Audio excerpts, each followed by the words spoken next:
가르침을 받고 신앙생활하는 것이 얼마나 중요한가를 새삼 깨닫습니다. 올바른 신학은 올바른 신앙의 기초를 이루고 올바른 신학은 건강한 신앙을 만든다는 것이죠. 왜 그런가 하면 지금 신천지라는 이단으로 인해서 많은 분들이 피해를 입고 있기 때문입니다. 신천지인들은 무료 성경학교, 복음방 혹은 심리치료 혹은 청년들에게 여러 문화 활동을 통해서 접근해서 기존의 성도들을 미혹하여서 참 진리를 떠나게 하고 있기 때문입니다. 기존의 성도들이 이단에 빠지는 가장 근본적인 이유가 무엇일까? 가장 근본적인 이유로 들어가게 되면 사실은 무엇을 만나게 되냐면 우리 성도분들이 참된 복음이 무엇인지에 대한 진정한 깨달음이 없이 신앙생활을 하는 경우가 있기 때문인 것입니다. 거짓과 싸워 이기는 방법은 이것은 거짓이다, 저것은 거짓이다 라는 다양한 거짓의 방법을 아는 것이 아니라 내가 알고 있는 진리가 무엇인지를 분명히 알게 되면 거짓을 분별할 수 있다는 사실이죠. 그래서 성도들이 이단들의 미혹에 넘어지지 않기 위해서 정말 다시 한번 확신해야 되는 것은 뭐냐면 하나님 말씀에 대한 올바른 이해입니다. 성경에 대한 올바른 깨달음입니다. 그래서 올바른 신학은 올바른 신앙의 기초를 낳습니다. 올바른 신학은 건강한 신앙을 만든다는 사실이죠. 혹시 여러분 지금까지 신앙이 말씀이 없는 단순히 경험적이고 체험적이고 느낌적인 자기의 주관에 의해서 신앙생활을 하셨던 분들이 있다면 이참에 여러분 하나님 말씀 위에 여러분의 여러분의 신앙이 세워지기를 원합니다. 그래서 여러분 정말 말씀을 공부하는 것들을 부지런히 하셨으면 좋을 것 같아요. 특별히 이 건강한 신앙생활이라는 것은요, 자신의 삶을 변화시키는 능력이 있습니다. 그리고 그 변화된 삶을 통해서 가정을 더 긍정적인 방향으로 변화시키고 사회를 더 나은 방향으로 바꾸는 능력이 있습니다. 그래서 지금까지 수많은 기독교인들이 이 사회를 좀 더 나은 사회로 만들기 위해서 힘썼습니다.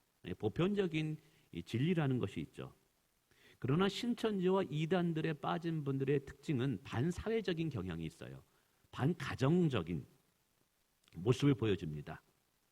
이러면 신천지에 빠지게 되면 가정이 파탄이 많이 납니다. 그리고 젊은이들은 직장을 버리고 학교를 그만두고 신천지라는 공동체 속에 들어갑니다. 그건 건강한 삶이 아닌 것이죠. 어느 가정에서도 자녀가 신천지에 다니는지를 알지 못했습니다. 그래서 부모님이 늦게 알고 신천지에 다니지 않을 것을 권면했는데 그 다음 날 아이가 사라졌습니다. 어디로 갔느냐? 신천지 공동체 안으로 숨어버려서 도대체 찾을 수가 없는 거예요. 얼마 전에 시사 다큐 프로그램에서 자녀들이 신천지에 빠져서 그 아이들을 꺼집어내는 부모의 애타는 모습이 소개된 적이 있었습니다. 부모님은 자녀들을 잃어버리지 않기 위해서 다니던 직장까지 다 포기하고 자녀들을 그렇게 찾고자 하는데 이게 보통 어려운 것이 아니더라고요. 여러분, 건강한 신앙은 많은 사람들을 유익하게 한다는 사실을 기억하시고 하나 되게 하는데 힘을 쓴다는 것이죠. 결국 가정을 파탄시키거나 반사회적인 사람으로 만들지를 않는다는 사실입니다. 특별히 신천지에는 전도 교리 중에 모략이라는 교리가 있습니다. 모략. 이 말은 사람들을 신천지에 끌어들일 수만 있다면 얼마든지 거짓말을 할 수 있다. 그리고 그 거짓말은 합당하다라는 말입니다. 선을 이루기 위한 거짓이기 때문이라는 것이죠. 그래서 신천지 교인들은 발각이 될 때 너 신천지 교인 아니냐라고 물어봤을 때 절대로 아니라고 가르칩니다. 거짓말이 허용됩니다. 심지어는 이만희 씨를 부정하고 부인하고 이만희 씨를 욕해도 괜찮습니다. 목적을 이룰 수 있다면 과정은 얼마든지 거짓돼도 괜찮다는 가르침을 주고 있습니다. 상당히 위험한 것이죠. 그래서 어느새 거짓말이 습관이 됩니다. 그리고 그 습관이 어느새 양심의 죄책감을 상실하게 됩니다. 양심의 가책감을 들지 않는 것은 정말 위험한 것입니다. 원래 참된 복음은 우리의 양심을 개발시킵니다. 더 깨끗하게 거룩하게 자극시켜서 거짓을 떠나게 하고 자그만 죄악에도 부끄러운 줄 알게 만드는 것이 참 진리입니다. 또한 이 신천지 교인들은 성경을 올바로 판단하는 비판 능력이 없어집니다. 이들은 교주 이만희 씨가 만든 내용을 암기하면서 주입식으로 성경 공부를 하게 됩니다. 그래서 성경이 무엇을 말하는지에 대한 정확한 자기 이해가 없습니다. 비판 능력을 상실하게 됩니다. 그래서 기존의 모든 가르침을 이제 배격하게 되죠. 신천지에 공부한 분들이 신천지를 떠나지 못하는 가장 큰 이유는 두려움 때문입니다. 그들이 말하는 구원의 숫자인 14만 4천 명에 들지 못할까에 대한 두려움, 천국에 들어가지 못할 것에 대한 두려움, 그 두려움 때문에 거기를 떠나지 못합니다. 그러다 보니까 그 두려움 때문에 집을 팔고 땅을 팔고 직장을 그만두고 거기에 올인하는 것입니다. 성경은 분명히 말합니다. 참된 진리는 두려움을 주는 것이 아니라 자유함을 준다는 것입니다. 진리가 너희를 자유케 하리라. 할렐루야. 그래서 여러분, 진정한 참된 진리는요, 우리 마음에 평안을 줍니다. 양심의 평안함을 줍니다. 분열이 아니라 화목하게 한다는 사실입니다. 그렇다면 정말 성경이 말하는 거짓과 진리를 구별하는 방법이 무엇일까라는 것입니다. 오늘 예수님은 이 부분에 대해서 아주 중요한 이야기를 하는 거예요. 길과 진리와 생명이 예수님이라는 것입니다. 그래서 이 시간 잠시 이단과 올바른 신학을 구분하는 가장 중요한 한 가지만은 여러분들이 좀 아셨으면 하겠다는 마음으로 이걸 좀 설명드리고자 합니다. 이것만 알고 있어도 이단에 빠지지 않을 수 있는 아주 중요한 팁이 됩니다. 우리 요한복음 5장 39절을 화면을 띄워주시면 읽어보도록 하겠습니다. 시작. 너희가 성경에서 영생을 얻는 줄 생각하고 성경을 연구하거니와 이 성경이 곧 내게 대하여 증언하는 것이라. 성경을 묵상하고 공부하는 이유는 성경을 통해서 영생을 얻기 위함입니다. 근데 성경이 누구를 증거하는 것이라고 요한복음 5장 39절에 말합니까? 예수 그리스도를 증거하는 것이다 라고 이야기하고 있습니다. 그래서 성경을 공부하고 성경을 해석하고 성경에서 구원에 대해서 이야기할 때 예수가 빠지면 그건 가짜입니다. 예수 대신에 사람이 들어가면 그건 이단입니다. 그렇다면 구약 성경은 어떻게 이해해야 될까요? 누가복음 24장 27절 또 화면 띄워주세요. 한번 읽어보겠습니다. 시작. 이에 모세와 모든 선지자와 글로 시작하여 모든 성경에 쓴 바 자기에게 관한 것을 자세히 설명하니라. 모든 성경에 쓴 것, 그것은 앞부분에 말한 모세와 선지자의 글이란 말입니다. 누가복음에 말씀하시는 말인데 이 성경은 구약 성경을 말합니다. 그러므로 구약 성경은 누구에 대해서 증거하는 책이다? 예수 그리스도에 대해서 증거하는 책이다. 그렇게 구약을 해석함에 있어서도 예수 그리스도가 빠지면 안 되는 거예요. 자, 구약 성경을 해석할 때 예수 그리스도 중심으로 예수 그리스도를 생각하면서 구약 성경을 읽어야 돼요. 근데 요한복음이 신약 성경의 대표적인 성경인데 이 신약 성경도 결국 예수를 증거하는 책이라고 그랬습니다. 그럼 마지막에 신천지인들이 많이 사용하는 요한계시록은 어떨까요? 마지막 성경책인 요한계시록 1장 1절을 한번 읽어보도록 하겠습니다. 화면을 띄워주세요. 우리 한번 읽어볼까요? 시작. 예수 그리스도의 계시라. 이는 하나님이 그에게 주사 반드시 속히 일어날 일들을 그 종들에게 보이시고 그의 천사를 그종 요한에게 보내어 알게 하신 것이라. 그러니까 요한계시록은 속히 일어날 일들, 예수 그리스도의 다시 오심에 대한 기록한 책이라는 것이죠. 근데 이 1절을 시작하면서 이 요한계시록을 뭐라고 정의를 내리냐면 누구에 대한 계시니라? 예수 그리스도의 계시라. 그러므로 요한계시록을 해석할 때도 그것 속에서 예수가 없으면 가짜라는 거예요. 결국 요한계시록도 예수를 증거하고 예수를 드러나기 위한 책이라는 것이죠. 정리하면 이렇습니다. 구약의 모든 성경도 오실 예수 그리스도를 증거하는 책이다. 신약 성경 요한복음 이 오신 요한복음도 오신 예수 그리스도를 증거하는 책이다. 그리고 앞으로 오실 예수님을 증거하는 책인 요한계시록도 누구를 증거하는 책이다? 예수 그리스도를 증거하는 책이다. 그러니까 성경을 이해하고 해석할 때 예수가 빠지면, 예수가 중심이 없으면, 예수가 드러나지 않는다면 그건 다 가짜라는 사실이에요. 이단의 뜻이 달을 이 끝단짠입니다. 처음에는 같습니다. 그러나 끝이 달라요. 신천지도 원래 신천지 이름은 신천지 예수 증거회입니다. 신천지도 예수를 증거하자고 말합니다. 플랜카드에 예수를 전하라고 이야기합니다. 근데 예수를 전하고 끝에 보면 그 끝에 누가 서 있냐면 예수가 서 있는 게 아니에요. 그들이 주장하는 교주인 이만희 씨가 구원자, 보혜사, 선생으로 서 있습니다. 통일교는 예수를 증거합니다. 그러나 끝자락에 누가 서 있고 모든 사람을 누구에게 집중시키느냐? 문선명에게 집중시킵니다. 안산홍 증인회인 하나님의 교회에 있습니다. 어머니 교회라고 얘기하죠.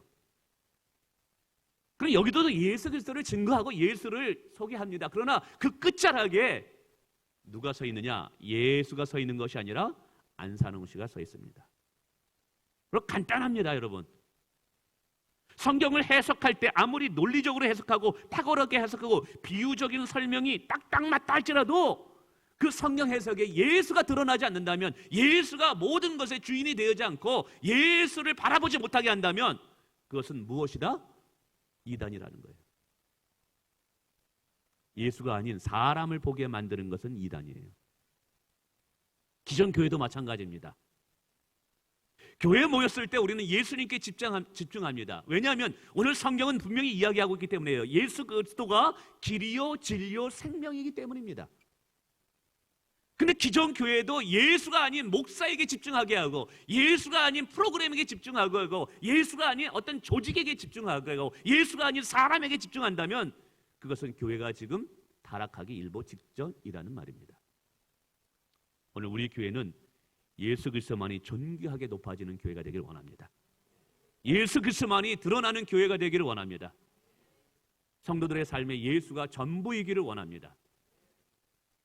그래서 오늘 예수님께서 내가 곧 길이요 진리요 생명이니 나로 말미암지 않고는 아버지께로 올 자가 없느니라, 이 말씀은 크게 두 가지로 우리에게 해석이 되어집니다. 예수님이 이 말씀을 하실 때 우리에게 던져지는 의도가 무엇이냐는 것이죠.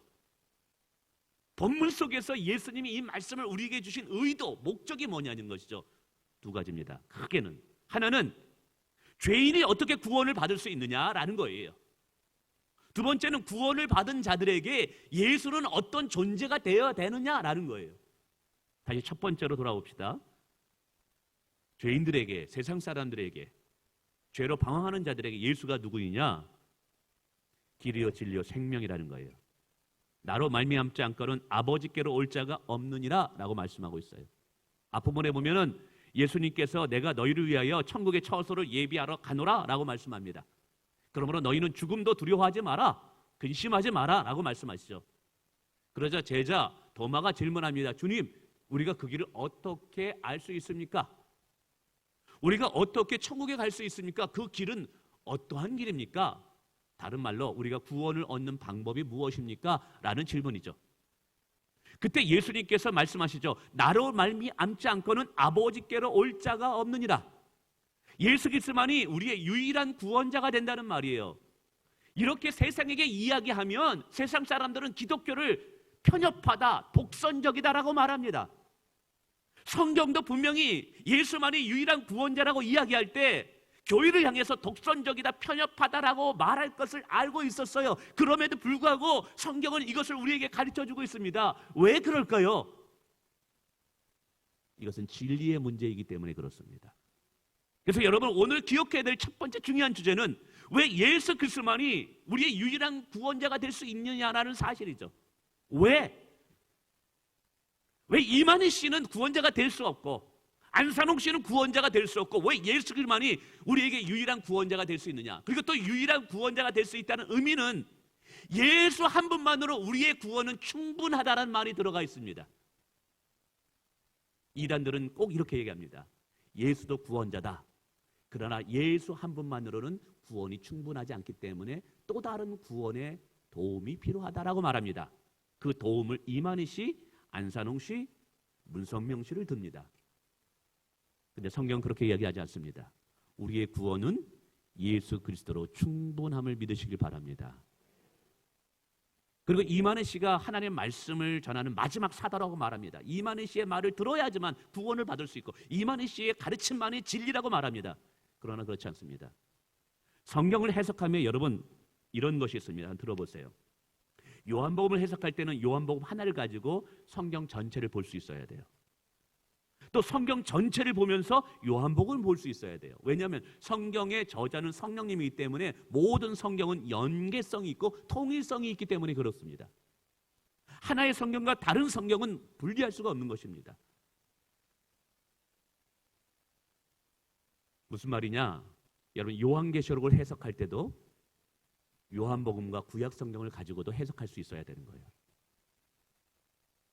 예수 그리스도께서 우리의 구원자가 되시며 우리에게 만인 제사장을 되게 만드셨어요. 이제 누구든지 예수 앞에 나아가 하나님의 말씀을 묵상할 수 있고 하나님의 진리를 깨달으며 예수 그리스도를 통해서 구원을 받는 길이 열렸습니다. 여러분 이만희 씨만의 가르침만이 유일한 구원을 주는 길이 아니라는 거예요. 만약 그렇게 되면 앞부분의 모든 성경의 가르침이 다 훼손되게 되고 파괴되게 됩니다. 성경을 이해해야 되는 거죠. 자, 그러면 다시 중요한 주제로 돌아오겠습니다. 예수 그리스도만이 어찌하여 우리의 유일한 구원자가 될 수 있느냐라는 것이죠. 몇 가지로 간단히 설명해 보겠습니다. 자, 첫 번째 화면 띄워주세요. 다 같이 읽겠습니다. 시작. 하나님이 사람이 되어 오신 분이기 때문입니다. 누가요? 예수님이. 요모 1장 14절에 말씀이 육신이 되어 우리 가운데 거하심에 우리가 그의 영광을 보니 아버지의 독생자의 영광이여 은혜와 진리가 충만하더라.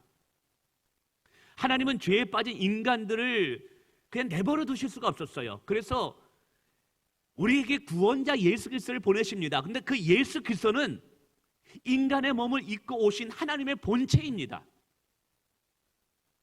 예수 그리스도는 삼위일체 하나님이십니다. 근데 인간의 죄를 용서하고 죄 사함을 받으나라 라고 선포할 수 있는 분은 하나님밖에 없습니다. 인간의 죄를 사해 줄 수 있는 분은 누구밖에 없다고요? 하나님밖에 없습니다. 그러니까 예수님께서 이 땅에 오신 독생하신 하나님이 아니면 우리의 구원자가 될 수 없는 것입니다.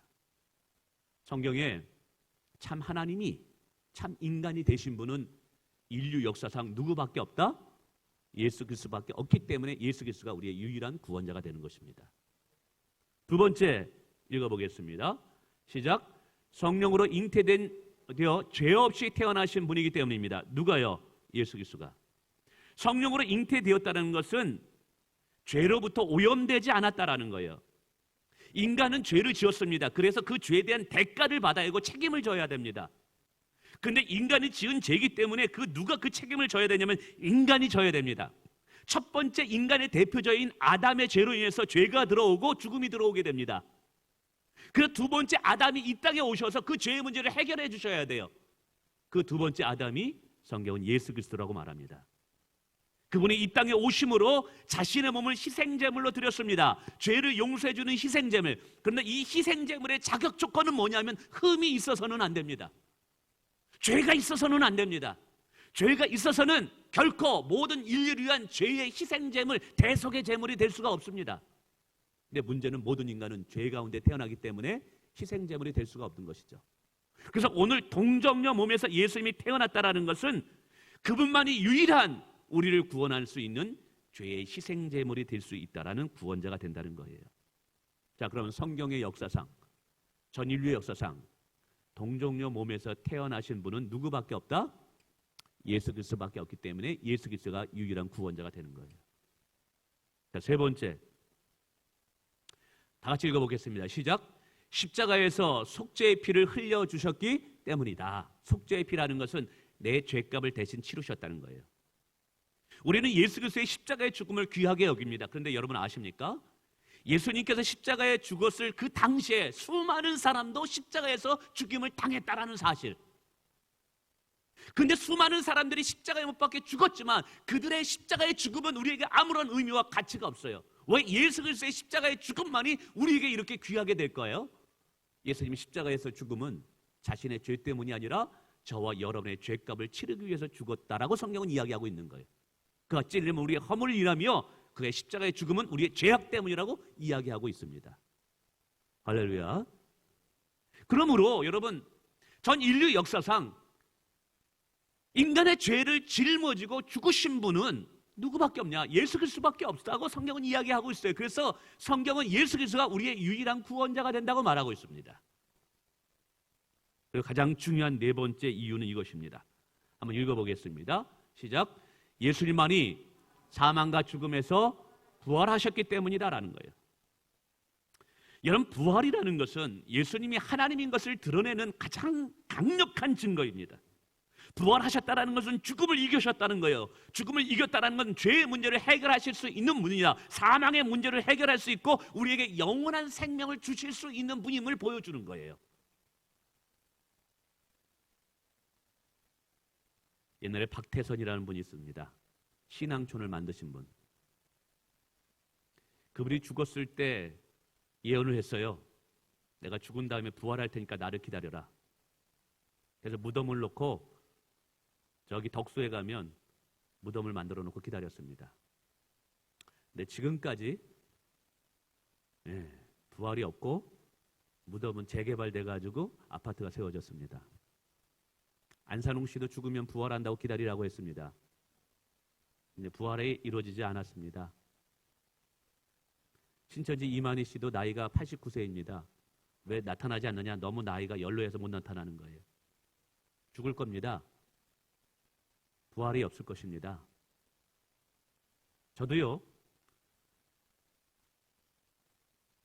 제 개인적인 욕심을 챙기고 저만의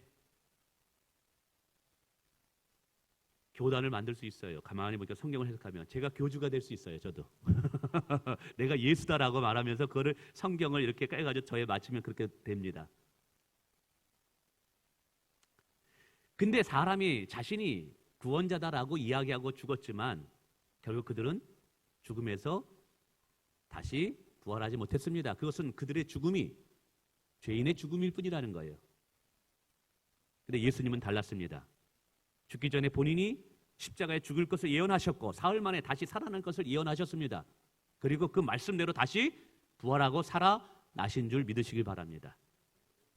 이 말은 그분이 하나님인 것을 드러낸 것이고 그분이 우리의 죄의 문제를 해결할 수 있는 분임을 드러낸 것이고 우리에게 영원한 생명을 주실 수 있는 것임을 드러내는 증거라는 거예요.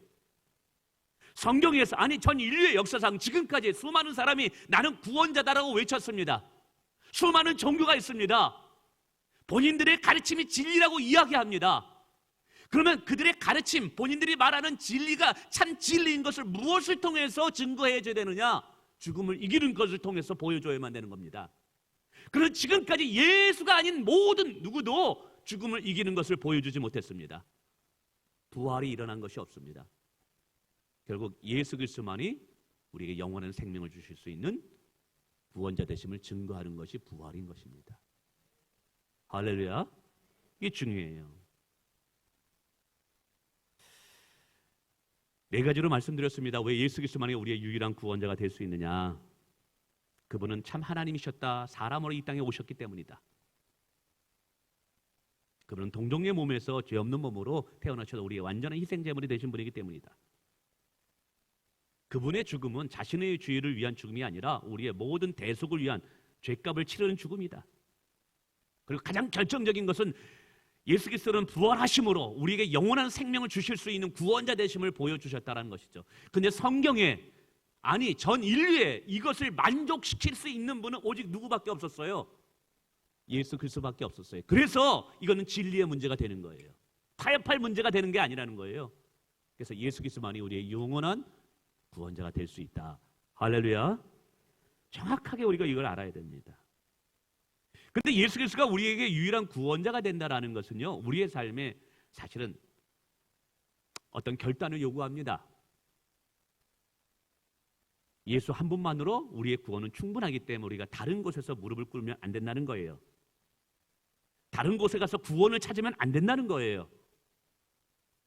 점집에 가서 점을 보거나 무당한테 가가지고 사주팔자를 보거나 그래서는 안 된다라는 거예요. 왜냐하면 예수 그리스도만이 유일한 우리의 길이요 진리요 생명이기 때문이라는 거예요. 할렐루야. 그래서 여러분 정말 중요한 주제 중에 특별히 예수 그리스도는 세상에 믿지 않는 자들에게만 필요한 분이 아니라 구원을 받은 저와 여러분들에게도 지속적으로 필요한 분이 예수님이라는 사실을 저는 말씀드리고 싶습니다. 오늘 성경에 예수님은 길이라고 말합니다. 그렇습니다. 예수 그리스도는 구원을 받을 수 있는, 하나님께 나아갈 수 있는 유일한 통로입니다. 그러나 동시에 예수를 믿음으로 그분이 우리의 길이 되어주실 때 우리는 방황하지 않을 수 있다는 것을 설명하는 거예요. 어두움에 다니지 않을 수 있음을 말하는 거예요.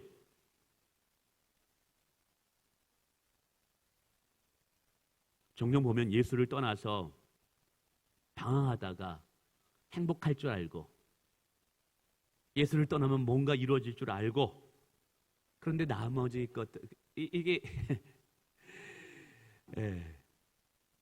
결국 헛되고 헛된 줄 알고 다시 예수 앞에 돌아오는 분들이 있습니다. 우리 일부 예배 때도 우리 좀 이선유 권사님 오빠분이 예배를 열심히 드립니다. 예전에 신앙생활 열심히 하셨지만 잠시 세상 길로 갔어요. 그러나 요즘 다시 주 앞에 주의 길을 걸어가고 있습니다. 얼마나 예배를 열심히 드리고 말씀을 열심히 듣는지 몰라요. 여러분 기억하시길 바랍니다. 여러분의 인생이 방황하지 않기 위해서, 시간 낭비하지 않기 위해서 올바른 길로 들어설 수 있기를 축원을 드립니다. 한참 걸어갔는데 이 길이 아닌가 보네 라고 하면 얼마나 후회하겠습니까? 저는 지혜가 좀 부족합니다. 그리고 판단력도 좀 부족합니다. 그러나 분명히 알고 있는 것이 하나 있습니다. 예수님이 내게 주신 그 길만 가면 안전하다는 것은 저는 알고 있습니다. 그래서 그 길만 따라왔더니 하나님께서 저의 인생을 후회하지 않는 복된 인생으로 만들어 주셨습니다. 여러분 기차가 기찻길을 벗어나면 어떻게 됩니까? 큰 사고가 납니다. 우리 하나님의 백성도 하나님이 허락하신 예수의 길을 따라가야지 우리의 인생에 사고가 일어나지 않는 것입니다. 할렐루야. 두 번째, 예수님은 진리라고 말합니다. 이 진리라는 것은 우리를 죄에서 자유케 할 수 있는 능력입니다. 죄로부터 우리를 보호할 수 있는 것입니다. 성도가 죄악에 물들지 않고 거룩한 삶을 살 수 있는 비결이 무엇일까요? 어둠에 다니지 않고 빛 안에 거하는 삶이 무엇일까요? 그것은 진리를 붙잡고 사는 삶입니다. 세상 사람들도 진리를 이야기합니다. 우리도 진리를 이야기합니다. 그러나 같은 단어이지만 본질은 다릅니다. 오늘 저와 여러분들에게 진리는 예수 그리스도와 그분의 말씀인 줄 믿으시길 바랍니다. 오늘 우리들은 매일같이 살아가면서 어떤 선택과 결정을 합니다. 선택과 결정을 할 때 그냥 결정하고 선택하는 것이 아니라 그 사람의 가치관이, 그 사람의 세계관이 그 선택과 결정에 영향을 끼칩니다. 여러분, 우리에게는 예수 그리스도와 그분의 말씀이 우리의 삶의 선택을 결정하는 가치관이 되기를 원합니다. 그래야지만 우리의 삶이 복될 수 있음을 믿으시길 바라겠습니다. 여러분, 참된 진리는요, 양심의 자유함을 주고 평안을 준다는 사실이죠. 저는 요즘 어디에 눕든지 잠을 잘 옵니다. 사실은 저희 집에는 돈이 별로 없습니다. 그달 사례비를 받아가지고 그달 사례비 다 쓰면 없습니다. 내일 일은 남 몰라요. 주님만이 아십니다. 그럼 걱정할 것 같은데 걱정 하나도 안 됩니다. 그냥 잠 잘 옵니다. 들어놓기만 하면 잘 옵니다. 왜 그럴까요? 내가 진리 안에 거하는 확신 때문에 그렇습니다. 할렐루야. 세 번째, 예수님은 생명입니다. 예수님이 우리를 죽음에서 이기는 영원한 생명이지만 동시에 예수님은 우리의 생명의 원천이라는 것이죠. 생명은 풍성한 삶을 상징하는 생수를 상징합니다. 우리는 예수 그리스도의 한 나무입니다. 나무가 물가를 떠나서 사막 위에 세워지게 되고 심겨지게 될 때 어떻겠습니까? 메마르고 열매를 맺지 못하고 황폐하게 될 것입니다. 예수님은 우리의 생명이 된다는 것은 우리가 예수와 동행하게 될 때 예수 안에 거하는 삶을 살게 될 때 우리의 삶이 부족함이 없는 풍성한 삶을 살 수 있다는 거예요. 여러분, 예수 없이 다른 세상에 나가서 풍성한 삶을 꿈꾸는 분들이 계십니까? 지난주에도 어느 분과 전화를 하면서 제발 설득을 했습니다. 다시 교회 안에 들어와서 주님 안에 거하는 삶을 사십시오. 다시 말씀 안에 거하는 삶을 사십시오. 근데 계속해서 주님을 떠나려고 합니다. 말씀을 떠나려고 무언가 자기의 생각, 계획으로 뭔가 이루려고 합니다. 근데 이상합니다. 지난번에 목사님 걱정 마세요. 이것만 하면 됩니다. 더 큰 문제가 생겨가지고 또 못 나오게 됩니다. 그래가지고 또 기다렸습니다. 그래도 주님 안에서 그걸 해결하셔야 됩니다. 주님만이 우리에게 참 풍성함을 주시는 분입니다. 목사님 좀만 기다려주셔서 괜찮습니다. 해결되는 듯 했습니다. 더 큰 문제가 또 생겼습니다. 여러분, 주님을 떠나면 우리의 영혼은 갈증이요 메마름이요 허기짐입니다.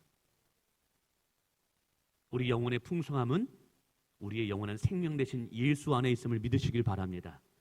정말 부탁입니다. 아무리 힘들고 어려워도 예수를 떠나시면 안 됩니다. 아무리 힘들고 어려워도 길이요 진리요 생명이신 예수님을 떠나시면 안 됩니다. 누가 뭐래도 여러분 예수와 동행하고 예수를 붙잡고 예수 안에 거하는 삶이 여러분의 인생이 되시길 진심으로 부탁을 드리겠습니다. 왜냐하면 이것은 진리의 문제이고 예수님께서 우리에게 당부한 것이기 때문입니다. 너희가 내 안에 거하고 내 말이 너희 안에 거하면 무엇이니 원하는 대로 구하라. 그러면 이루리라고 말씀하셨기 때문입니다. 여러분, 말씀을 맺습니다. 예수님은 길이요 진리요 생명이라고 말씀하시죠. 이것은 크게는 우리가 구원을 얻을 수 있는 유일한 하나님의 통로는, 하나님이 정하신 방법은 예수 그리스도를 통해서이다.